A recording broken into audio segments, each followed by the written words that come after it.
একটা গল্প মনে পড়ে গেল। একসময় একজন ফেরেশতা এসে এক লোককে বলল, আমি তোমার উপর খুশি, তুমি যা চাইবে আমি তোমাকে তাই দেব, তবে একটা শর্ত, যা তুমি চাইবে আমি তোমাকে সব দেব, তবে তোমার প্রতিবেশীকে দেব তার দ্বিগুণ। লোকটা বলল, একটা রোলেক্স ঘড়ি আমার চাই। ফেরেশতা তাকে রোলেক্স ঘড়ি দিয়ে দিল।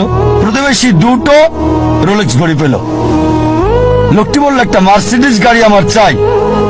ফেরেশতা তাকে মার্সিডিজ গাড়ি দিল। প্রতিবেশীকে দুটো মার্সিডিজ দিল। লোকটি বলল, একটা সুন্দর বড় বাংলো চাই। ফেরেশতা তাকে সুন্দর বড় বাংলো দিল। তার প্রতিবেশীকে দেওয়া হলো দুটো সুন্দর বড় বাংলো।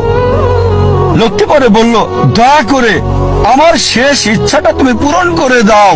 কি সেটা?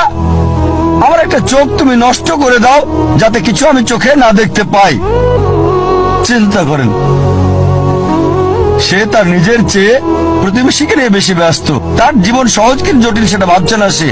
প্রাচুর্য কি দারিদ্রতা যাই থাকুক, সে বেশি চিন্তিত তার প্রতিবেশীর চেয়ে ভালো জীবন যাপন করা নিয়ে।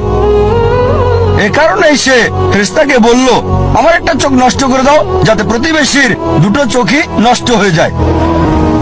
এভাবে আমরা প্রতিবেশী কেন্দ্রিক। নিজে সুখী কিনা ভাবছে না, দেখতে পারবে কিনা সেটা ব্যাপার না।